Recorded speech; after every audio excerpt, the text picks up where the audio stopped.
You can't outrun the grizzly bear of extreme Islam. Extreme Islam, where it wishes to kill people, Jews and non-Jews, first the Saturday people, then the Sunday people, will not stop because it's gobbled up the Jews. I don't think that Israel needs to fall for us to be next. I think we're there now.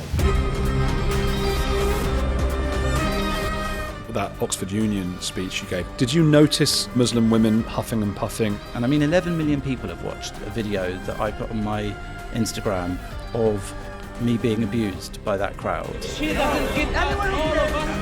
How did you not cry? The BBC put out a documentary called Gaza, How to Survive a War. What happened was, as soon as they put it out... You all right? This is a massive scandal for the BBC. This is a low point. This, I think, has left their reputation in absolute tatters. There's just enough Muslims working at the BBC, at Channel 4, in all of these places now. You're assuming that Muslims all hate Jews. You're assuming that Muslims all want to lie about Israel. Muslims in countries such as Syria and Afghanistan have 97 to 99% unfavourable views of Jews. What is it to be British? If we think intercourse with infants is wrong, if we think female genital mutilation is wrong, and we should have the strength of belief in our own way of being and our own values and our own thinking and our own logic to be able to say, I think that is wrong. Jonathan Sacerdoti, welcome to the show. Thank you. It's great to be here. Yeah, are we going to have that water or not? It's sort of hovered. Well, let me have a... I didn't know we'd started. That's what I was saying. Okay. So I was like, okay. Trembling with it. While you drink, I will ask you, Britain, we were just speaking before actually about Douglas Murray and Britain being, or feeling like it is an embarrassment unto itself. What's going on? I think that Britain really has got to a point where there is a lot of embarrassment. And I think perhaps the younger generation, which I can say now as I'm getting nicely settled into middle age, perhaps has this feeling of apology all the time. I think it's very British that we say sorry. So my husband's not British, and as he came to live here, I found that I've been explaining little British things to him over the years. And one of them is saying sorry. I knew that he'd really adapted when I found that when we go to Israel and places and people bump into him, he'll go, oh, sorry. And I think that's a very British thing. We say sorry for things that weren't even our own fault. We say sorry for bumping into people, for them bumping into us. And we also like to say sorry for our history and our guilt for the empire and our guilt for colonialization. And of course, there are things to be sorry about in our nation's history, as there are, I think, in many nations' histories. But there's also an enormous amount to be proud of. And I would say that one of the worst features of how people are today, generally speaking, is that there isn't enough pride in being British. So where many countries will have a pride in symbols like their flag, in this country, if you wave the Union Jack, people often look at you with a degree of suspicion or some kind of disapproval that you're racist or extremist or nationalist. And I think nationalism is seen as an exclusively bad thing. So when it comes to internal threats in our society or external threats from other countries and cultures, I think our biggest weakness is that we aren't proud enough of what is great about Britain and its history, and we're not standing up enough for those things. And instead, I think if you ask many young people today what Britishness means, they'll struggle to answer. And if they do, they might come up with something like diversity or tolerance, which in and of themselves are not bad things, but they're not necessarily a proper identity, especially when they are tolerance of cultures which have entered into our society and are effectively attacking it and destroying it from within. What was Douglas Murray saying about vanilla? So I saw that speech that Douglas gave at the ARC conference, and he mentioned a story where the assumption was that all flavors of ice cream were just vanilla with other flavors added, but the vanilla is actually a very sophisticated and complex flavor of its own. And so that idea that Britain is perhaps the vanilla and that we are only something as a nation once we add all these other flavors from other cultures is erroneous, because obviously our own culture is sophisticated. It's based on centuries of tradition and history and greatness. You know, there is a lot of greatness to Britain. And I think sometimes we've been encouraging people to look away from that and to look at things that instead some feel we did wrong and we should feel guilty for. I mean, we're the nation of Shakespeare and Churchill, and, these are great figures in our past. There are great figures across all areas of British life, and British history, as well as having things that we should perhaps pause for thought over now, also has so many great things. We brought so much to the world, parliamentary democracy and the rule of law, and all these great things that actually Britain should be very proud of and should be working very hard to sustain now, at a time when we have people put in prison for thoughts they've written on Facebook, and we have the Vice President of the US warning that in Britain freedom of speech is severely challenged and at threat.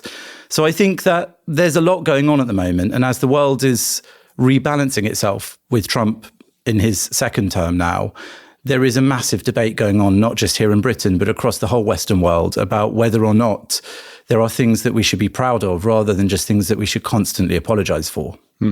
What would be, I know you've spoken about sort of historical parts of what we set up as a country, Britain, but what if we were sort of a person on, I don't know, The Sims or something, and you had to inject 3 personality or 1 or 2 personality attributes to us? What is it to be British? I remember talking to Winston Marshall, actually, in the Battle of Ideas, and he was running around doing vox pops of people in between sessions. And one of the questions was, what does it mean to be British? And he stopped to ask me, and I don't think he used it because it was too good.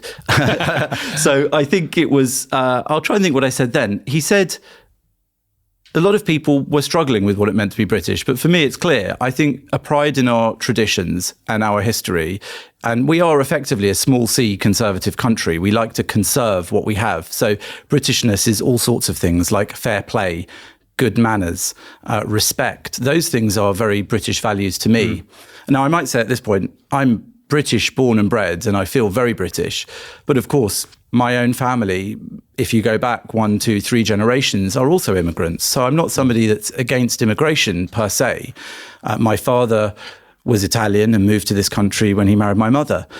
My grandfather on the other side moved here to escape from persecution in Eastern Europe, where he grew up was effectively Ukraine now, in Galicia, and he moved here for opportunity. He saved many members of his own family as persecution of Jews became more rife in that region. And my grandmother on my mother's side, 1 generation before that, stopped in Liverpool on their way to the US and never went any further. So I am the product of immigrants, but I'm the product of immigration, which emphasized the importance of fitting in and becoming part of the society you're in, rather than immigration, which has been encouraged to create its own subcultures, which exist almost in a vacuum away from the wider host culture. And I think that that's a very important distinction, which has been a big problem during my life. I mean, I would say that the multiculturalism that Blair really introduced and championed, that's during the 90s when I was a teenager, has been responsible for a lot of the problems that we have today. The idea that we can encourage waves of immigration and tell them that they don't need to learn English or learn British manners or learn British culture or British ways of being, I think is incredibly problematic and has really been the foundation for a lot of the problems that we're experiencing today. But I don't think that it's too late. I do think that the great thing about mistakes is that you can learn from them. And if you're smart enough, you can turn them around and use them to your advantage in finding new ways through to try and solve problems. When you described England or Britain there, I started thinking of Japan, because it's similar kind of the good manners and self-deprecating and submissive in that sense. And that might be part of the problem we've had. We've become so submissive. You talked of saying sorry so much that we've just dismissed our own culture in favor of others. I think of Ishiguro, who wrote The Remains of the Day. It's many people's favorite book. I think it's one of my favorite books. And he that about an English sort of country house. And it's all about Englishness and British norms and whatever. But he also wrote a very similar book. I can't remember what it's called, Floating something, about a Japanese old house that was very similar to that. But it seems like one key difference is that Japan takes absolute pride in its nationality, what it is. It sets up its borders. It doesn't really let people into its culture that easily. And so whereas we've just gone completely bananas with that. Well, I remember when I first visited Japan, and actually I went back a few years later, I loved Japan. I was very impressed with certain things, actually, that I found they had in common with us. Queuing, for example. Yeah. There is that old idea that a British man finding himself on his own will make a queue of one. And the Japanese take it to new levels. I mean, you find on the stations, the train stations, you'll find on the platforms, lines drawn where to snake, but to get on the train. And I think there's also a great deal of respect and mannered behavior in Japan, which... again, perhaps they take to an extreme even greater than ours. And I'm no expert in Japanese culture, but I did find it interesting that also, perhaps in common with Brits, there's traditionally seen as a level of repression, of keeping things in. And maybe that is at times a fault in British culture as well. But I think all of these things are interesting balances. So I would say when it comes to Britain, it's really important that we should be able to reclaim things that we're proud of. And I think that symbols of those things are very important because unlike some countries, we don't have, for example, a national day to unite behind. We don't have an Independence Day, for example, as they may do in the US or in Israel or places like that. We don't have Bastille Day. So maybe our flag, but as I said, our flag is often looked at disapprovingly outside of sporting events and sometimes royal events. Waving the flag is not really seen as the thing to do. So I think we could try to reclaim some of those things. And I would say the closest that we get is the royal family in a weird way. And that's perhaps what we have in place of what the Americans have with the flag. So the Americans can stand behind their flag. We can stand behind the royal family, and it's a uniter across levels of society, across classes. But even that is perhaps slightly symbolic of Britishness in that it is this aristocratic, historical, effectively non-meritocratic thing in essence, but we've transformed it into something which is symbolic of our history, our culture, our manners, our pomp and circumstance, our way of doing things. And I think that in that respect, the royal family has been very useful to our society. I went when Queen Elizabeth II died to report on the queue of people who were queuing up to see the coffin in Westminster Hall. And actually, I found it amazing. I've never seen anything like that in Britain. It was, to me, almost an encapsulation of the pride in being British. You saw a constant river of people flowing past this coffin, held up on that purple catafalque, and it was just breathtaking to see how people had queued, some of them for 10 hours or more, to quietly walk past, bow their heads, pay respect. And those people came from every part of British society.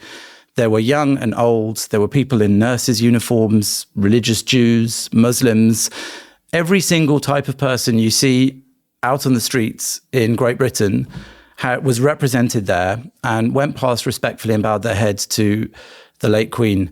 And I think there was something extraordinary about that. But I would like to say that I don't think that the royal family is enough for that. And I think that as we move on in our national lives, a look towards the historical, towards the royal, perhaps isn't enough. And we need a sense of pride in who we are today and a sense of pride in the things that we can and should lead the world in. And I think we need that because it's not enough to say that we're proud of diversity and tolerance of others when that very diversity and tolerance of intolerant others is so potentially damaging to our way of life, and not just ours, but across the whole of the West. People are already being imprisoned over private Facebook posts. How long before your personal emails put you at risk? It's time to break free from big tech surveillance and reclaim your privacy with this episode's sponsor, Proton Mail. With end-to-end encryption and zero-access encryption, only you and your recipient can read your messages, as it should be. Not even Proton has access to your emails, but Proton goes beyond email. You get mail, Drive, Docs, VPN, and a password manager, all built with privacy at the core. No data harvesting, no ads, no hidden backdoors. Proton doesn't hold your decryption keys, so your messages stay secure from hackers, corporations, and government overreach. With Tor access, you can protect your location and bypass censorship effortlessly. And switching is seamless with Easy Switch. Just a few clicks and you're free. Don't let big tech and mass surveillance control your data. Start protecting your emails now at proton.me/heretics. It's interesting that you venerate queuing so much, because all I can think when I think back to that day was Philip Schofield's elbowing. Did you see him elbowing past anyone, sort of trying to get to the front?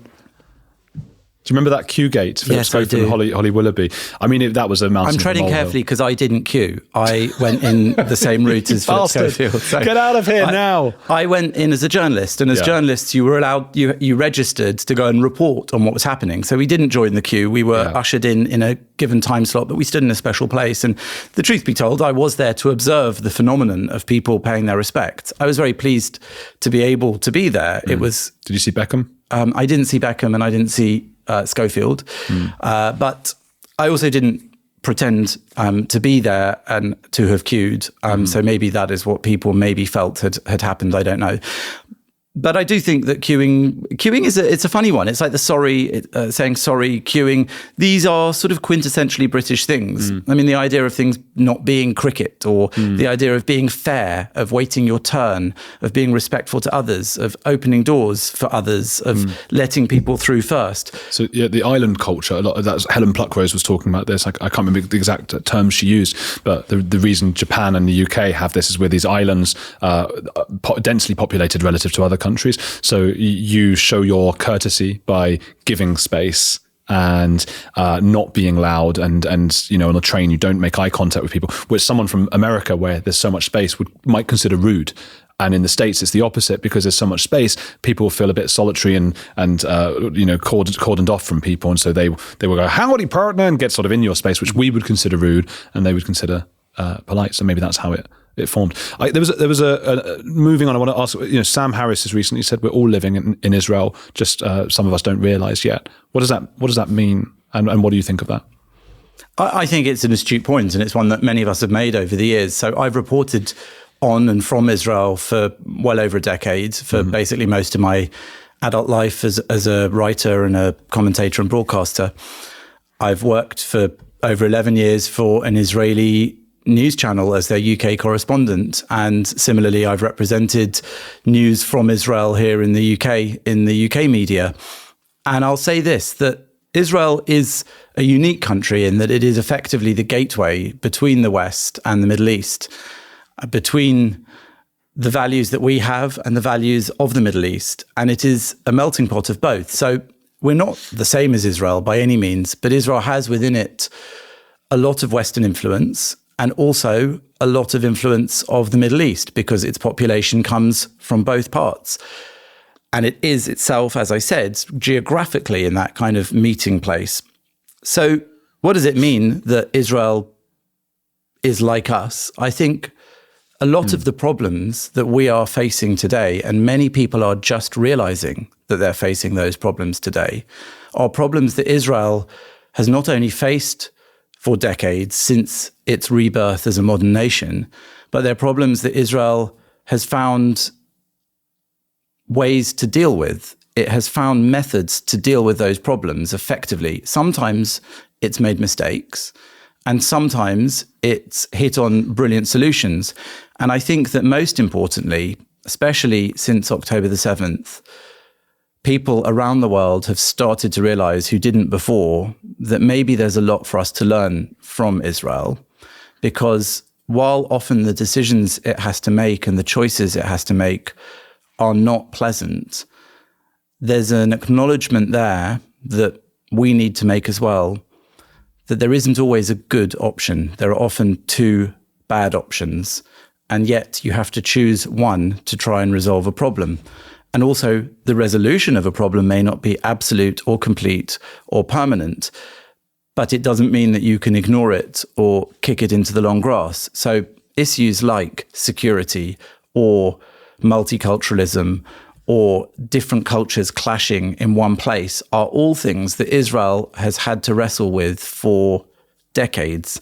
And they're things that we've been wrestling with for nearly as long, but so many people are only just appreciating now that that's the case. And that's why I think more and more nations, despite the loud minority who wish to condemn Israel and who wish to express their anti-Semitism through condemnation of Israel, despite those people, more and more nations realize that Israel provides many of the answers rather than more problems. Israel is definitely, I would say, part of the solution rather than part of the problem. And I suppose there's a feeling that were Israel to fall, which is unlikely, we'd all be next. You know, Israel's sort of a buffer between us and I suppose we can name it. We're talking about Islamism. I don't think that Israel needs to fall for us to be next. And I don't think that we are next. I think we're there now. And that is the true essence of this problem.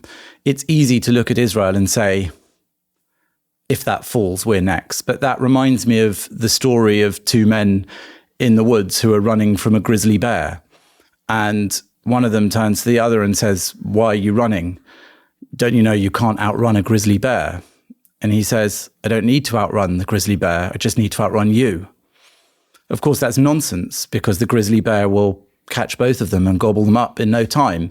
And I've borrowed that story from the now Prime Minister of Israel, Benjamin Netanyahu, who famously told it in a very early media training video that he did. It's in a brilliant movie called King Bibi, which was released by a director who had access to a lot of his early media training tapes and tried to show how he'd mastered use of the media through things like that, telling stories like that. But the reason it's a brilliant story is that it really does encapsulate in very simple, almost childlike terms, the issue here. You can't outrun the grizzly bear of extreme Islam. Extreme Islam, where it wishes to kill people, Jews and non-Jews, first the Saturday people, then the Sunday people, will not stop because it's gobbled up the Jews. And it will not necessarily even leave you till later while it's gobbling up the Jews. This is a very, very real threat, not just in Israel, but across the whole West. And not just to Jews, but to all non-Muslims, because people who use Islamic teachings and texts and cultures to kill non-Muslims, who use that as a justification for waging jihad, holy war, brutal killing, rape, torture, kidnapping of people who are not Muslim, are not thinking in the same way that we think in the West. And so for us to try to tackle that problem with the politeness or the tolerance that some have made the be-all and end-all of our society is definitely not going to fix that problem. Man, we've got, and also not to mention Muslims who apostates or Muslims who don't want to be part of that. They're in as much danger or more than we are. I think of people like Yasmin Mohammed or Ayan Hirsi Ali, ex-Muslims like that. I mean, so, and I say that because I know some people will listen to what you're saying, what I'm saying, with a concern that this is somehow sort of a race issue or something like that, when it appears to be purely ideological. This is not something that, we're not, when you talk about Islamism, you're not talking about Yasmin Mohammed or somebody who is of the ethnicity related to Islam, Well, firstly, Islam isn't an ethnicity, it's a religion, and it's not just a religion, but it's a set of political thoughts, and it's a philosophy as well. And I would say that there is a great deal of importance in the difference between Islam and some other faiths.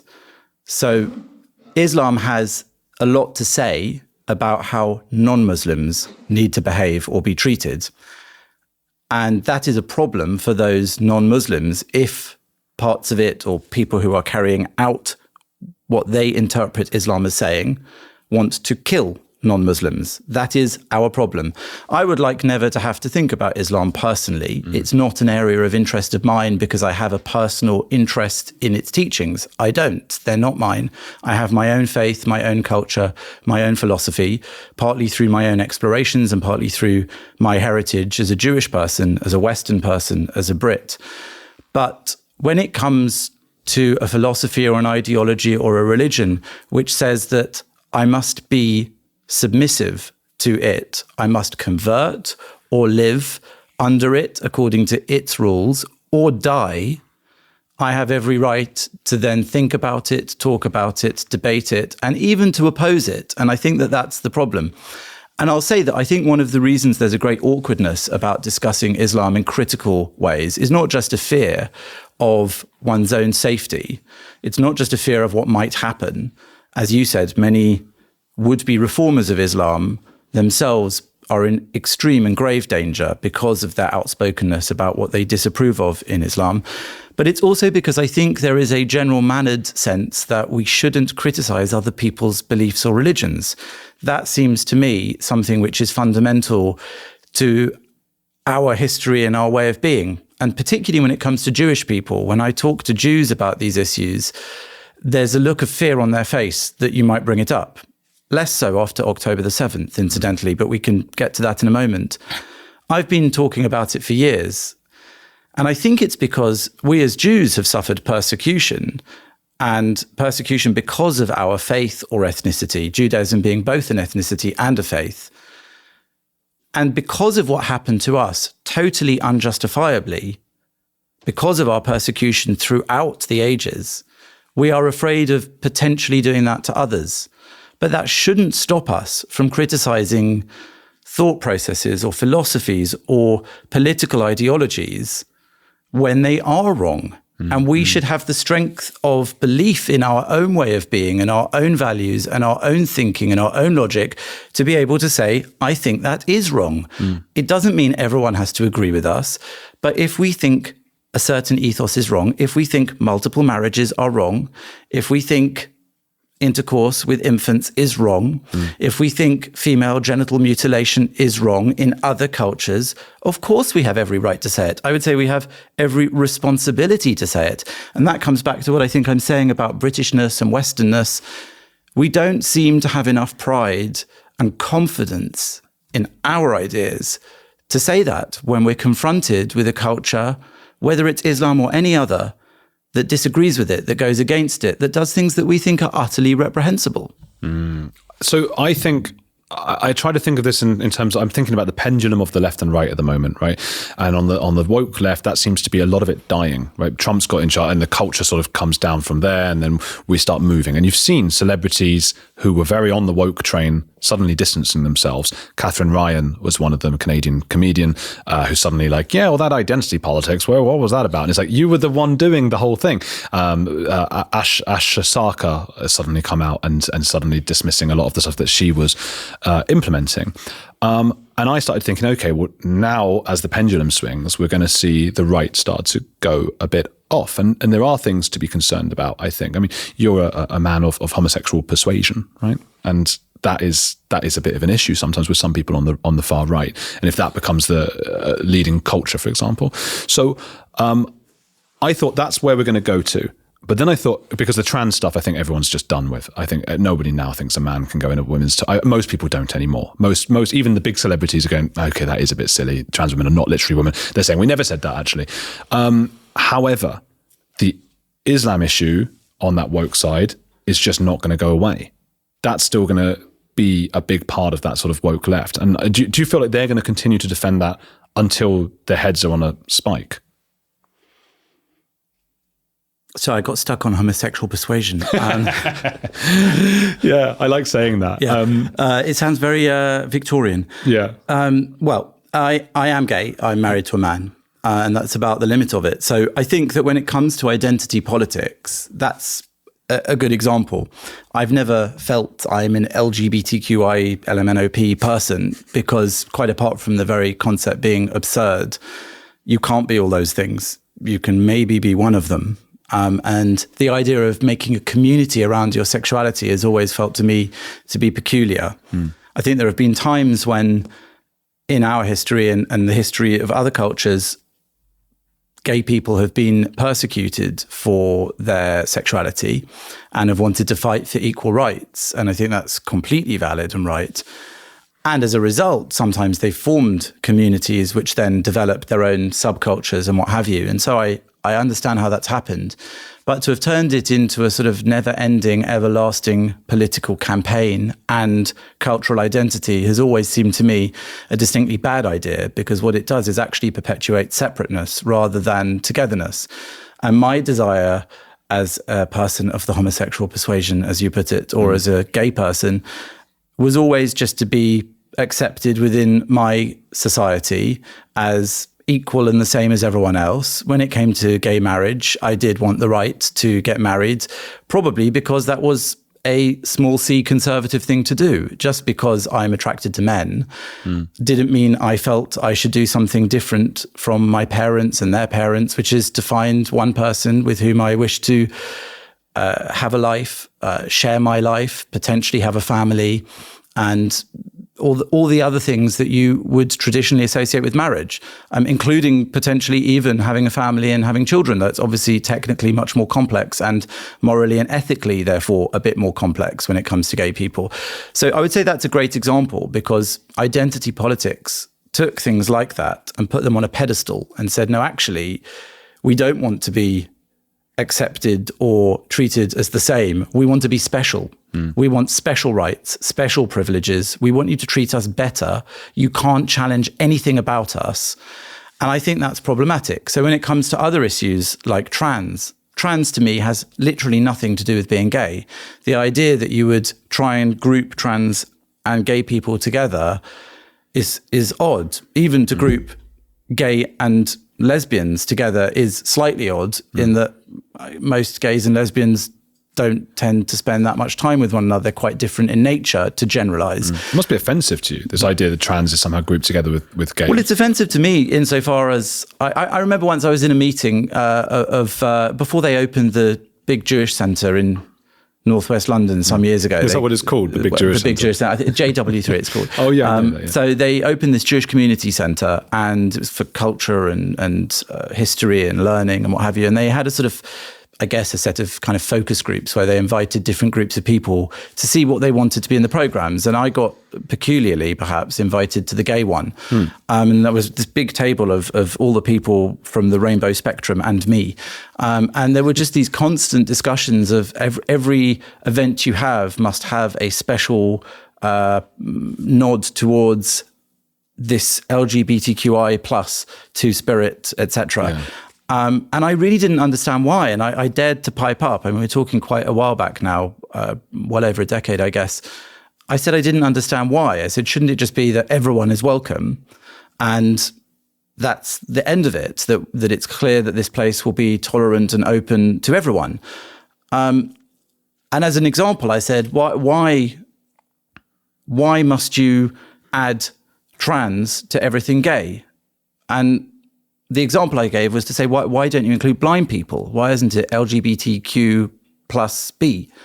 Because blind people are also marginalised sometimes in society, and your excuse here was that these are all marginalised groups. And I thought that was a very good example until somebody with purple hair turned around to me and said, that's a really good point. I think we should include blind people. Shut up.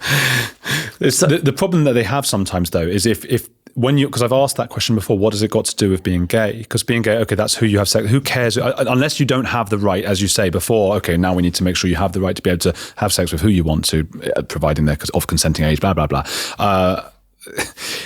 If trans people, when you've asked that question about trans before, they have to sort of admit that it is actually also then a sexual thing.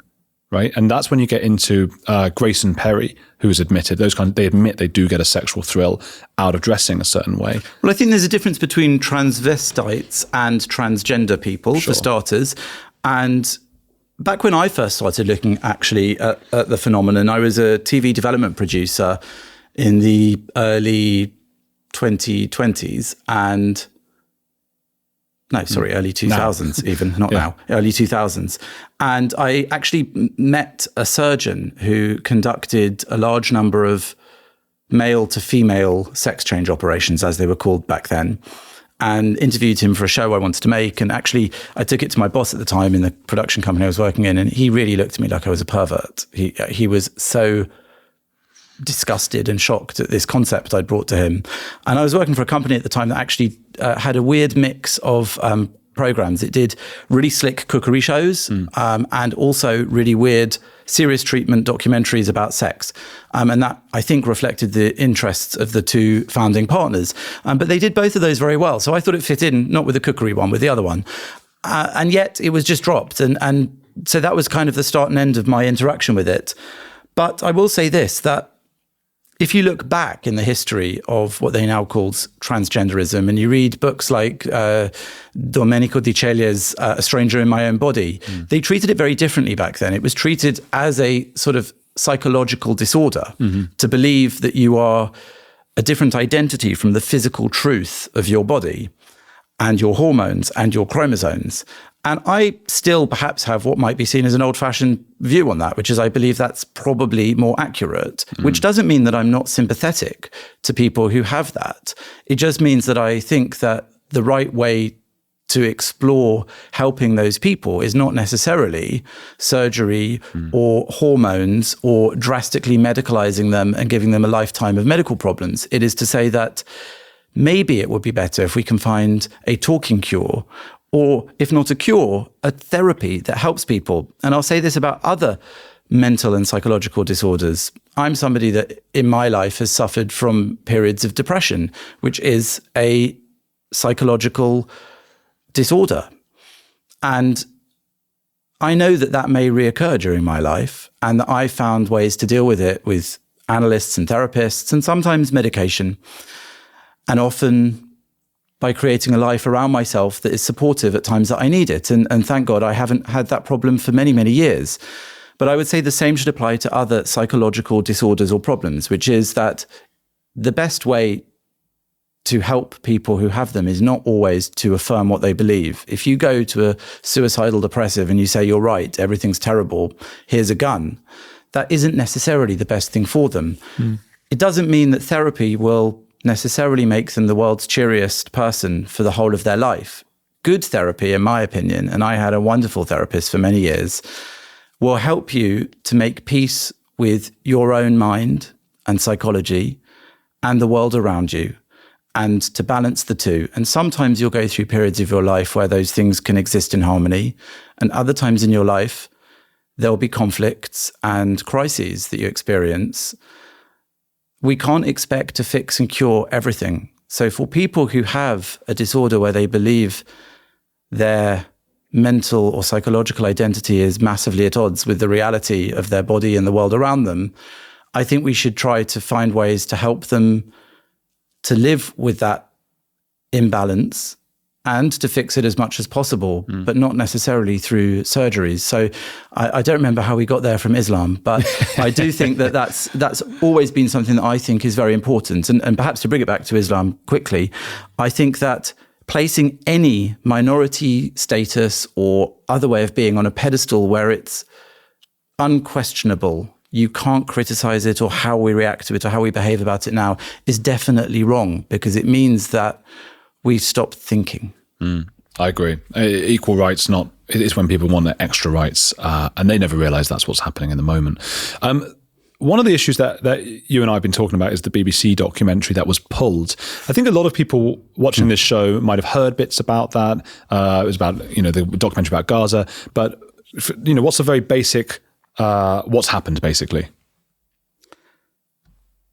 This was a really interesting story. The BBC put out a documentary called Gaza, How to Survive a War. And they said that it was going to be a landmark documentary where children in Gaza told their story of the war that's been going on since the Hamas invasion of Israel on October the 7th. What happened was, as soon as they put it out, David Collier, a friend of mine, a brilliant investigative researcher, watched it. And he's done a lot of work debunking BBC bias on Israel. Within hours, he had traced the main narrator, a child called Abdullah, found out that A, he wasn't a new voice that had never been heard before. In fact, he'd been on Channel 4 News some months before, and that he was, in fact, the son of a senior Hamas minister in the government in Gaza. None of that was mentioned in the documentary. It took David less than one night to work that out through open source investigation on the internet. We're talking Facebook searches and his acknowledged expertise and knowledge of this subject. But to think that one man, expert or not on this topic, could do in one evening what an organization, a broadcaster, an institution like the BBC, with all the money and history and experience it has, couldn't have done in the many months it took making this film, is absurd. And after that, there were other problems with it. I myself uncovered in a tweet I put out, a post on X, a thread, which last look, has 2 million impressions because it revealed that, as well as that problem, there were other serious failings in the documentary. So in one sequence, they used another child called Zakaria, I'm not sure how you should say his name, and he was 10 or 11, and they showed him as a volunteer paramedic. He was helping the paramedics after what was said to be an Israeli airstrike. So they had one big caption, day whatever it was of the war. They said there's been an Israeli strike in the Burej camp. It's a part of Gaza, and all the casualties are being brought to the hospital. And this kid is helping them bring the casualties in. So far, so unbelievable. A 10-year-old child is a paramedic? Let's suspend disbelief. But during that sequence, they showed the same child with 2 or possibly 3 different hair lengths and 4 different pairs of shoes in what was meant to be a sequence filmed in one day, which immediately makes you realize, even without documentary making experience, that this was not filmed in the same day. Or if it was, he had a shoe trailer like Imelda Marcos and a hairdresser on set for a quick haircut. So the BBC was shown gradually to have made many, many mistakes in this film. They also... Would that just be the implication being that this wasn't really following a day in the footsteps of this paramedic child? It was actually every now and then, let's get him in there and pretend he's been there the whole time. He wasn't actually there. Correct. And there were other problems as well. I'll come back to him in a moment, because that's a very important feature that I think was a technical failing. So removing any kind of ideology, this in and of itself should have been a red flag to the BBC and to the producers that they had manipulated documentary footage in an entirely unjustifiable way. I mean, it's sort of journalism or documentary or current affairs 101 not to use non-sequential editing, certainly to that extent that you're using footage from different events and different days and pretending it is from one day. So there may be some explanation that I haven't thought of where he does have a quick haircut in the middle of the day. I mean, let's give them that benefit of the doubt, though I think it's unlikely. But the BBC, some years ago, I wrote it in my column in The Spectator, got in a lot of trouble when they made a trailer for a film following Queen Elizabeth II. And they showed a scene in the trailer where she stormed out of a photo shoot with Annie Leibovitz, the world famous photographer, and had a tantrum. And there was a big controversy because actually the angry footage they've used of the Queen was actually from before the photo shoot. So that never happened. Heads rolled. Peter Fincham, I believe, was fired or resigned from the BBC as a result. This happened in a matter of hours and days. They held one of these BBC investigations, pages long report on how it happened. And yet when the Gaza documentary did the same and much worse in platforming the son of a Hamas terrorist as the narrator of the film, they dragged their heels. At first they said, well, we didn't know he was the son of this Hamas guy. We'll put an extra caption up at the beginning. But there was no reason that would be a problem. We had full editorial control. They then eventually agreed that they didn't have full editorial control. The production company did, and they threw the production company under the bus.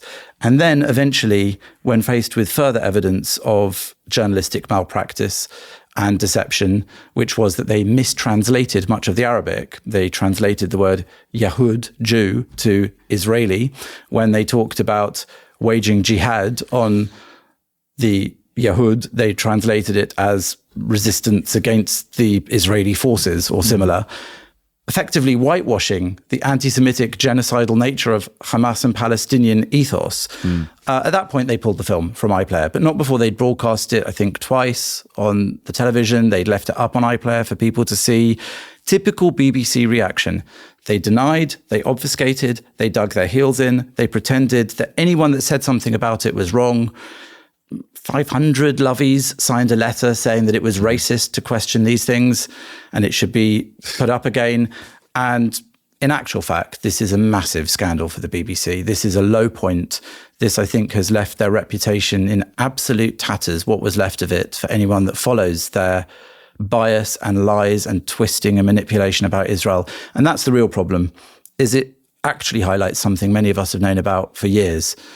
It's quite possible all those scenes of the child paramedic are acted.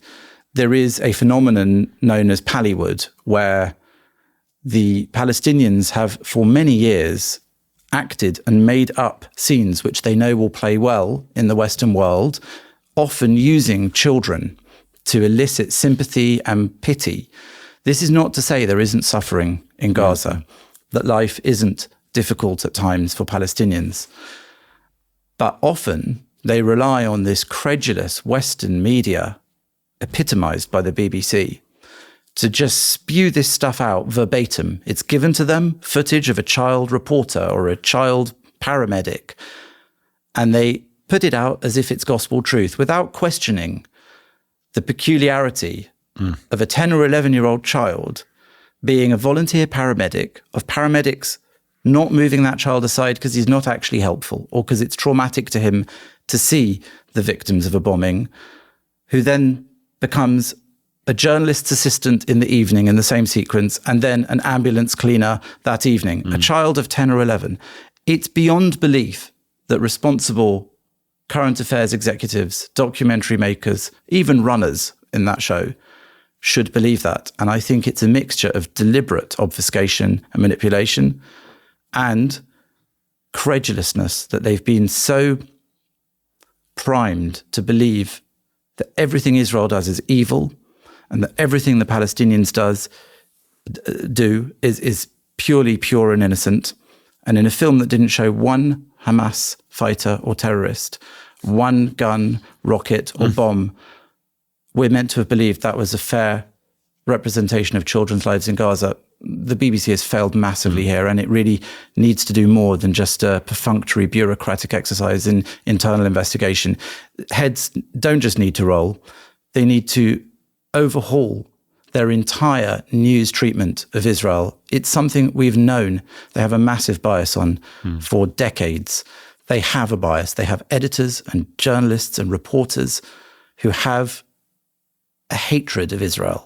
There was that Telegraph report, wasn't there? 1,500 times the BBC had gone against, what was it, regulations in the biased reporting against There have been Israel. so many reports. I myself have spent years documenting and investigating BBC failings, and from BBC Arabic, their Arabic language service, which is even worse than their English language service on this topic, to their English coverage, they are a mixture of believing of obvious falsities to deliberately, in my opinion, pushing out lies and untruths. And I think that that has to end.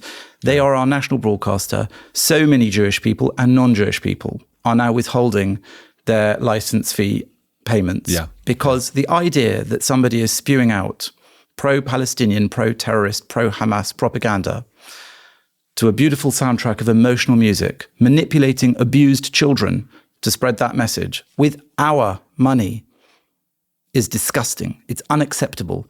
And that is a threat of criminal proceedings. If you don't pay your license fee, you can go to court. You can be fined.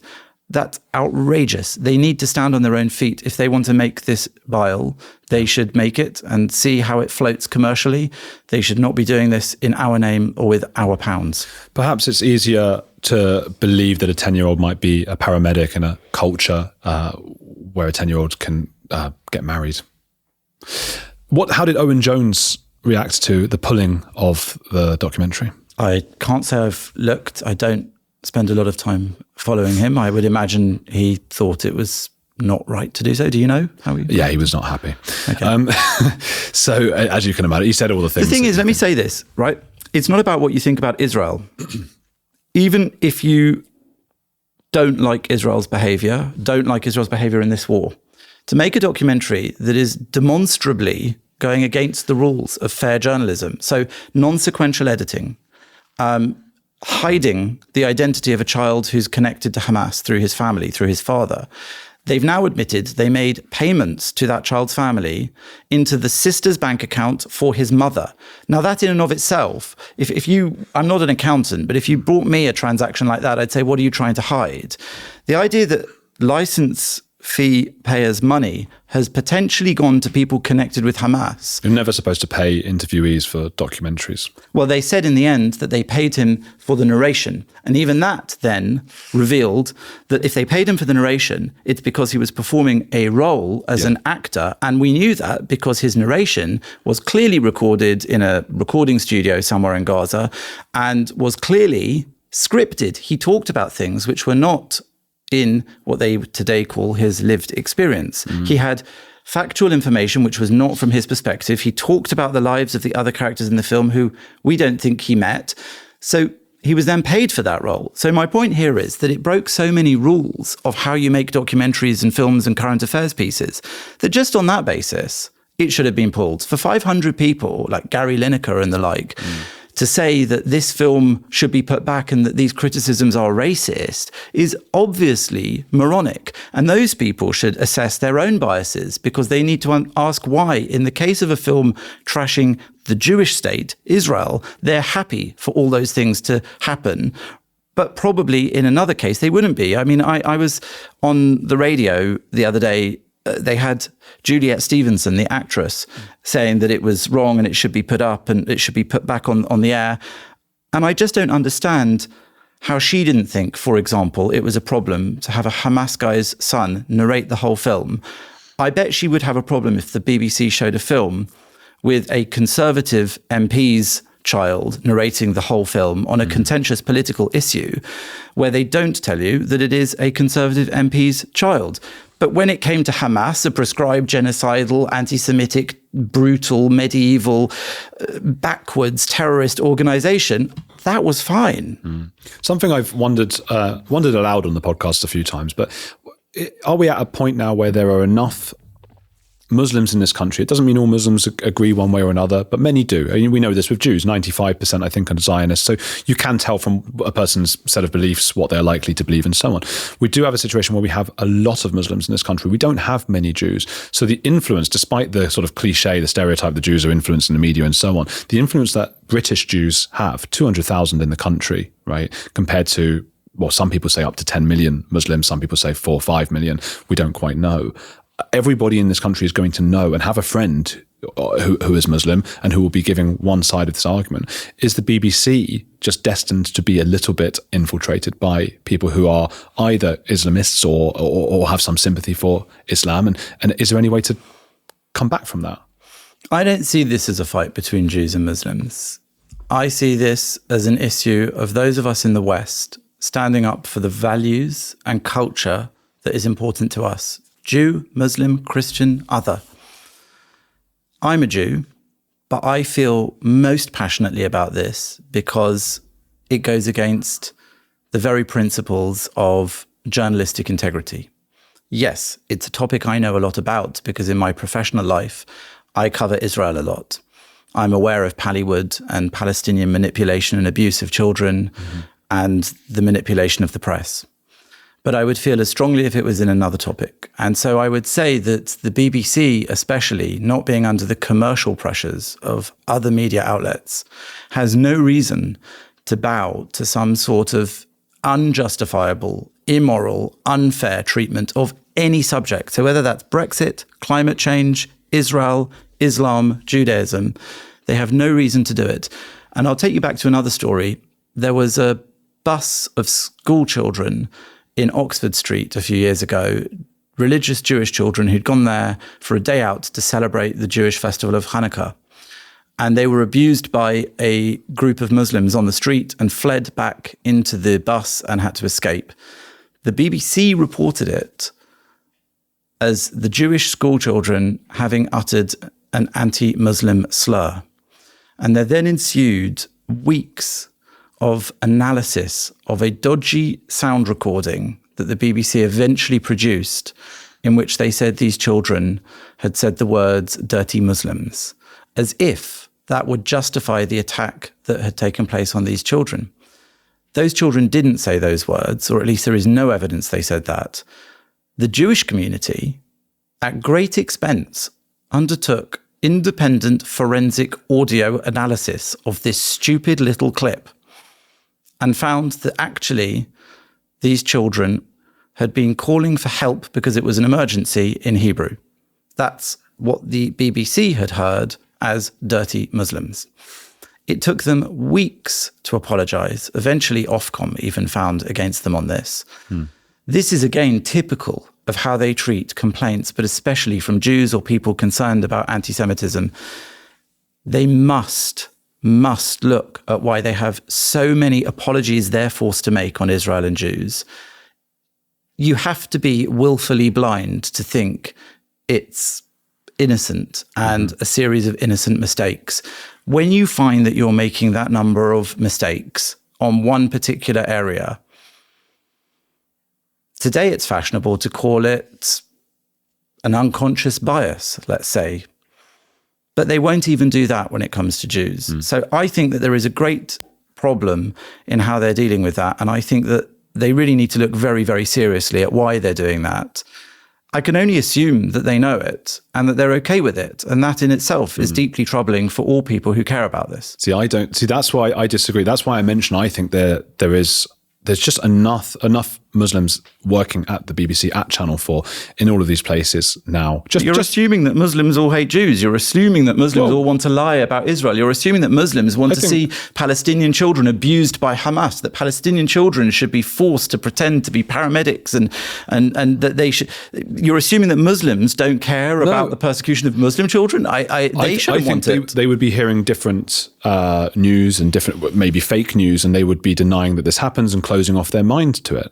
I think that's what would be happening. And I assume that because I know that Muslims, we know from Pew Research that Muslims in countries such as Syria and Afghanistan have 97 to 99% unfavorable views of Jews, 97 to 99% of the population. Those are the people we are importing to this country. I know that people, when they get together, whether they be Jews, Muslims, or Scientologists, will start to believe myths and not exactly look for the truth in things because it will make them feel better about themselves. So I don't think this is Muslims working at the BBC going, wah ha ha ha, we're going to lie and let the Pallywood stuff happen. I think it's them going, does that really happen? And is that? I don't think so. And they're hearing other things that the bad Jews have done. That's what they're hearing. That's what they go home that's what they're hearing in their families. Just as it will work the other way. You may have been at sort of Friday night dinners with Jewish family members who maybe aren't as that clued up about it. And they go, didn't you hear that? This happened about the Muslim and the Palestine, and it's not necessarily always true. It will be exaggerated sometimes because that's what families do and tribes do. So I just think if you have numbers high enough in a certain country, which we do now, it's just bound to happen where they might hear what you say and go, well, maybe that was a bit bad, but they won't pay as much attention to it as they would to something in the IDF that may have happened. And over a period of years, with enough people, that kind of bias or unconscious bias is going to filter through. And I think, in addition to, as you're right, without any Muslims there, you already have this leftist bias, don't you? So, but in addition to that, I think that's what gets us in trouble. And that's why I'm a bit pessimistic. I think it's only going to get worse as numbers of Muslims in this country increase. I'm a great believer in trying to fix things. So as I said earlier, I think one of the things that Israel does very well is it has this sort of startup or tech business mentality that often you don't work out how to do everything perfectly before you start acting. You start and then you fix things as you realize they're wrong. I think we're definitely realizing there are some things wrong here in Britain, in the BBC and in other places. So I think it's fine. Let's fix them. That's the point I'm getting at. At the point at which we can identify many theories for why this has happened. Yours is one, mine is another. Maybe there are a dozen others. But at that point, the bit that is frustrating, depressing, infuriating, unacceptable is when the BBC look at the problem, they've acknowledged the problem repeatedly, but then they don't say, okay, let's fix it. Let's become the best Middle East reporting outlet in the world. We've made some mistakes. Let's figure out why. If it's because we've got too many Muslims working there, as you're suggesting, let's try to counter that somehow with training or with monitoring of our own output before we put it on air. Let's try to work with the very real opinions that individual journalists will all have. But even that, I don't know if you've heard of the Asserson report, but the Asserson report was published a few months ago by Trevor Asserson and a team of data scientists and other academic experts who put together a way of trying to assess the BBC's output on Israel since the beginning of the war, since October the 7th, in a fixed period. And they monitored just hundreds or thousands of pieces of output, written, broadcast, Arabic, English. And they came up with what was effectively a very clever way of trying to be objective, of trying to filter out their own bias. They obviously suspected there was a bias against Israel, but they wanted to prove it without their opinion clouding it, without people being able to say, well, you guys, of course you would find that result because that's what you think. So they used AI. They used a series of ChatGPT models that they developed, which would monitor all of the output for sentiment bias, either pro-Israel, pro-Palestinian, pro-Hamas, pro-IDF, or otherwise. And they then did a straight comparison. And they just said, for example, one of their biggest findings was that if you compared BBC Arabic to BBC English, BBC Arabic was far more pro-Palestinian and pro-Hamas. And that's what Muslims are reading. BBC English, well, in Arab countries, the whole nature of the world services that we're meant to be spreading through soft power, British values and ideas and news sense to people in other countries who don't necessarily have a free press. But then if we find that the so-called savior of their media, the BBC in Arabic, is actually, just by comparison to BBC English, it's far closer to all the other Arab sources, which are not free or fair. That in itself should show the BBC there's a problem. Using this scientific method, they showed that there's an imbalance. So you have to completely reject the ability of AI to do effective sentiment analysis to reject that finding. And yet, all of academia on this topic will tell you that AI, large language models, are exceptionally good at sentiment analysis. It's one of the things that it's actually brilliant at. And so they've never really answered why they felt that was unacceptable as a methodology. They just said, we don't appreciate the use of AI and we don't think it can truly evaluate journalism, which was a deliberate misunderstanding of what they did. Yeah. So I think that the point is, when it's shown to them by experts, whether it's the Assassin Report, or whether it is David Collier, or whether it is myself, or whether it is the Jewish man or woman who phones up to complain, or an Israeli, or plenty of just general decent Brits who have no skin in this game, they always reject it. They never say, it's time that we should fix this problem. It's time that we should look at why it's happening and let's experiment and find a new way of doing it. They never do that. What they always do is tell us we're wrong and that we're doing this for some ulterior motive, which in itself is deeply anti-Semitic. To tell me that because I'm a Jew, I can't highlight failings in their coverage of Israel is utterly unacceptable. We don't have that much time left, but I do want to ask you about that Oxford Union speech you gave, what it felt like in the moment when you were talking about very emotional topics and things that meant a great deal to you. Did you notice some of these, there was sort of women, Muslim women, huffing and puffing and sort of making faces like a child while you were doing that? Well, I didn't notice those two because they were behind me, but I did notice the enormous amount of animosity and aggression in the room from the moment we walked in. And it was clear to me that the Oxford Union, under the presidency of that president, who had prided himself, he said, on being the first Arab president of the Oxford Union, a point he made, not me, they had engineered a situation in which the crowd was entirely not just against us, but aggressively so. It was there to abuse us and to stop us speaking freely. And for an organisation which has a long history of being the bastion of free speech at the finest university in the world, a university I went to as an undergraduate, I think that was really a watershed moment for many people who watched that. And I mean, 11 million people have watched a video that I put on my Instagram of me being abused by that crowd and my response to them. And the interesting thing is, why did 11 million people and counting find that interesting? Because that section, I don't talk about Israel. I don't talk about Jews. I talk about their failure to be able to listen to two sides of a debate and to respectfully hear what someone they disagree with thinks. And that's one of the problems in universities and perhaps in that demographic these days, younger people.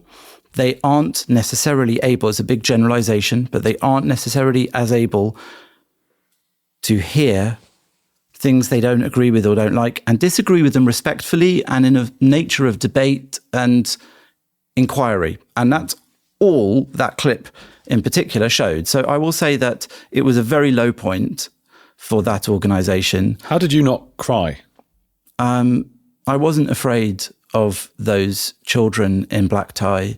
I wasn't afraid of people who want to lie about Jews or anti-Semitism or Hamas, a chapter of the Muslim Brotherhood, which is designed to end Israeli existence. I wasn't afraid of people who want to see the end of the world's only Jewish state.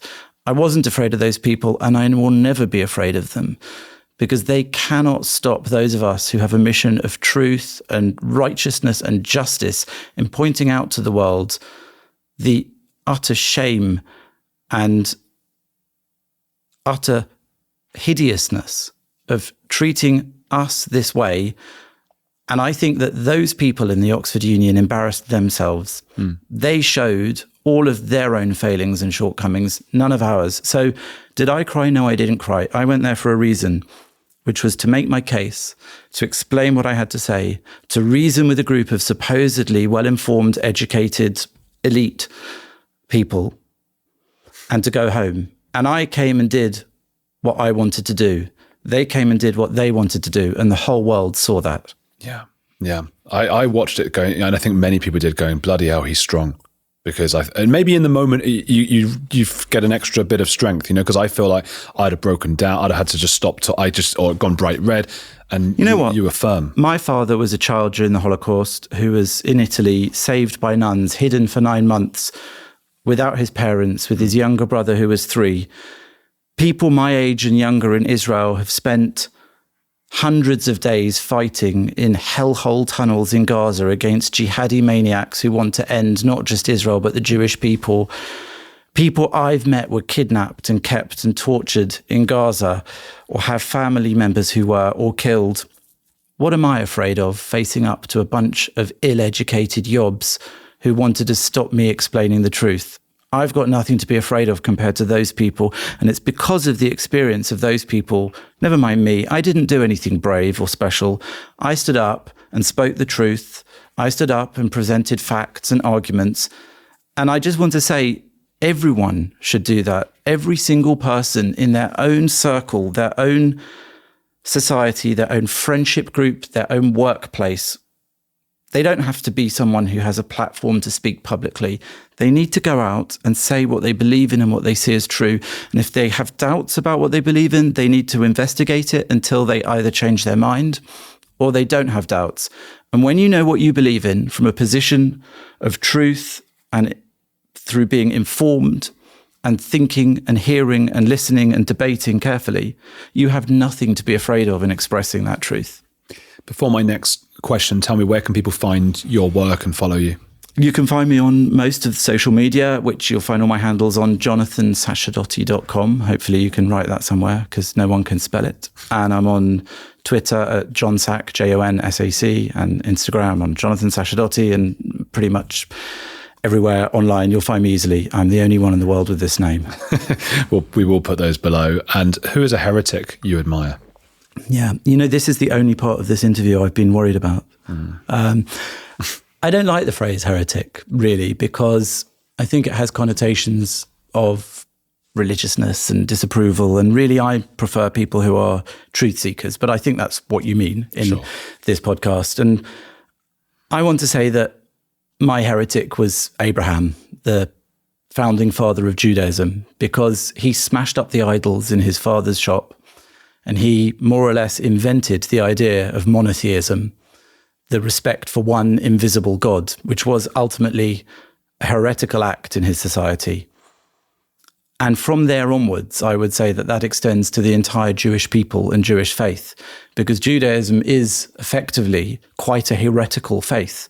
From that foundation point through to Moses, who gave up the privilege of wealth in Egypt and sided with the Israelites, who wrestled with God himself and argued against God killing all of the children of Israel as they were at Mount Sinai and had built a golden calf, through to Spinoza in the 17th century, who said something so heretical we don't even know. At the age of 23, he was excommunicated by his Jewish community because of what we assume is his later thoughts that he wrote about the oneness of God and nature, and there not being an interventionist God who we can pray to change things.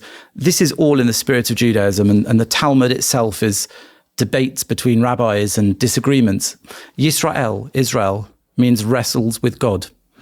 And that to me is really what being a heretic means. And that's why I find that the Jewish way of thinking, which has been the foundation for Christianity and then most of Western thoughts and values, is one of respect for truth-finding and debate and independent thought. So that's why that is my choice for my favourite heretic. Abraham the Heretic, yeah. And all Jews. And all Jews. Abraham also, I'm included. Good.